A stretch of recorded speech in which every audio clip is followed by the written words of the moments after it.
So welcome back, students. During our previous class, we have discussed about rate of change of momentum that is equal to force. So we have proved how it is possible that the rate of change of momentum is equal to force. Sometimes an important logical question is asked and you must understand how it is proved. So today during our class, we will discuss about law of conservation of momentum. So this is the statement of law of conservation of momentum. In the absence of external force, the total momentum of system remains constant. It means that, let's explain. So here is the explanation.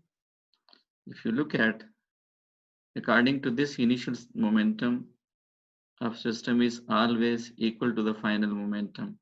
If external force is zero, then mathematically F or the force is zero, then it is, if you use the previous formula, that is F is equal to del P divided by del T, and take the del T here to multiply with the force.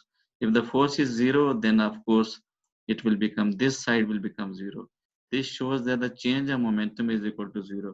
And when change in momentum is zero, this shows that Pf minus Pi, that is also zero. It means the final momentum will be equal to initial momentum if the force is not acting on the body.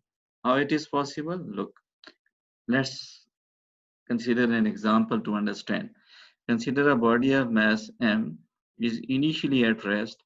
Therefore, the momentum of that body is zero. That is initial momentum. Pi is zero.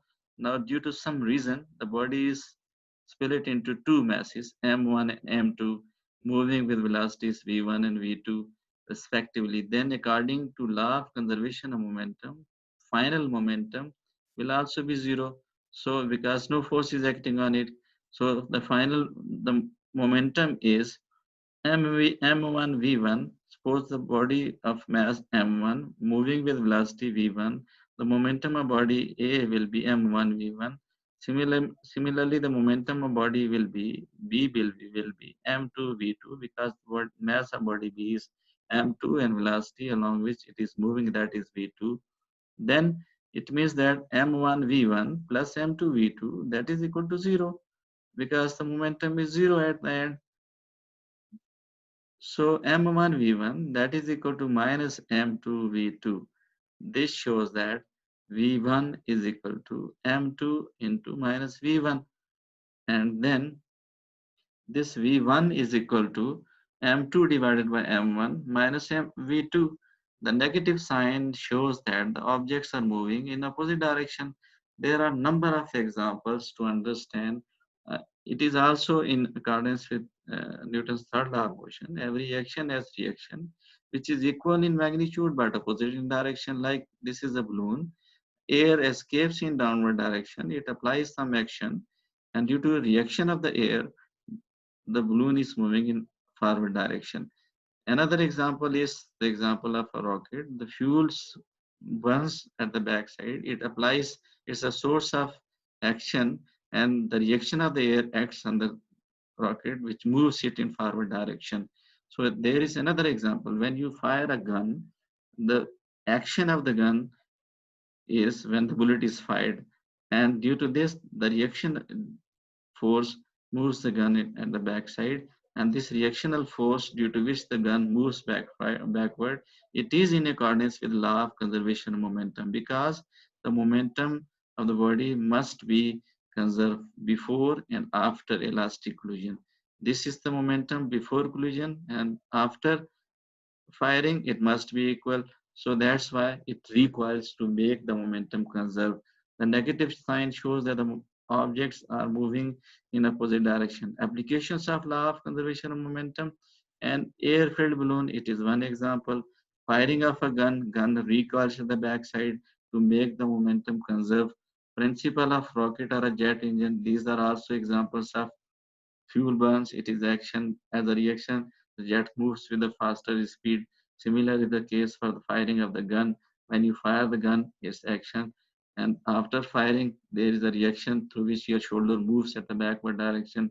and you, in the next classes you will study that the velocity through which your shoulder moves backward, that velocity is basically called a recoil velocity. So let's start again from the main points. This is the change in final momentum. Final momentum will be 0. And if this is the total momentum of these two bodies, m1 v1 plus m2 v2, these two bodies are moving with this velocity, and then because its final momentum is 0, then it will become m1 v1 plus m2 v2, that is equal to 0, and then m1 v1 is equal to minus m2 v2.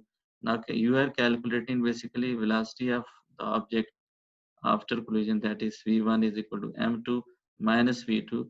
It's negative sign. This shows that if the bullet moves forward direction, your shoulder is moving at the backward direction after firing the gun. This velocity is called recoil velocity, and it happens in accordance to keep the momentum of a body conserved. So that's why it recoils. So here are two questions to answer. Why the glasswares, etc., etc., are packed with styrofoam? Why a driver must wear a seat belt during driving? These are two questions for you to answer. So this is the figure. If you look at this one, here we have discussed a body is moving with body of mass m is moving with velocity ua, and there is another body of mass m2, it is moving with velocity ub. Then they collide with each other, they apply a force on each other. Of course body a will apply force on body b, and similarly body b will apply force on body a. So if this is a force of action, this will be a force of reaction.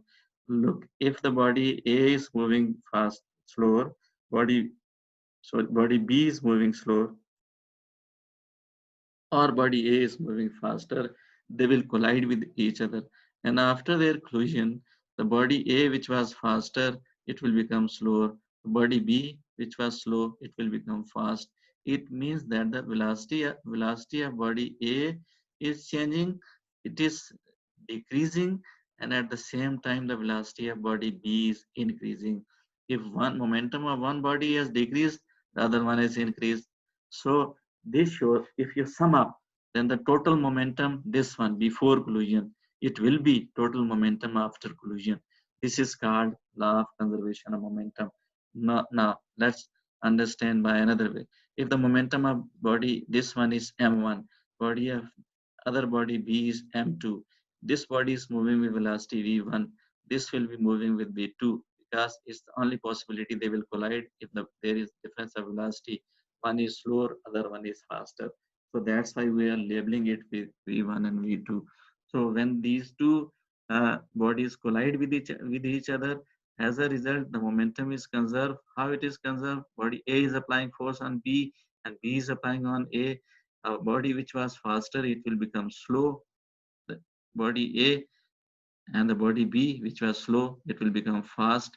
So the velocity will change from body for body A from V1 to V2, and the velocity of body B will change from V V1 to V2. So if its velocity is v1, its velocity is v2, then its velocity will change v2 dash. So this is the simplest type of the labeling.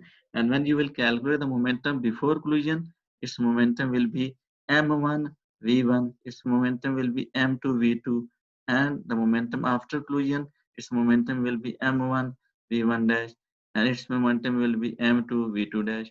So the total momentum before collision must be equal to total momentum after collision. You sum up the momentum of these two bodies after elastic collision, and you sum up the momentums of these two bodies before collision, you will be getting the same. So this is another example how the law of conservation of momentum is obeyed. If you fire with the help of a gun, the bullet moves in the forward direction, its action, and as a result, reaction will act at your shoulder, and your shoulder will move at the backward direction.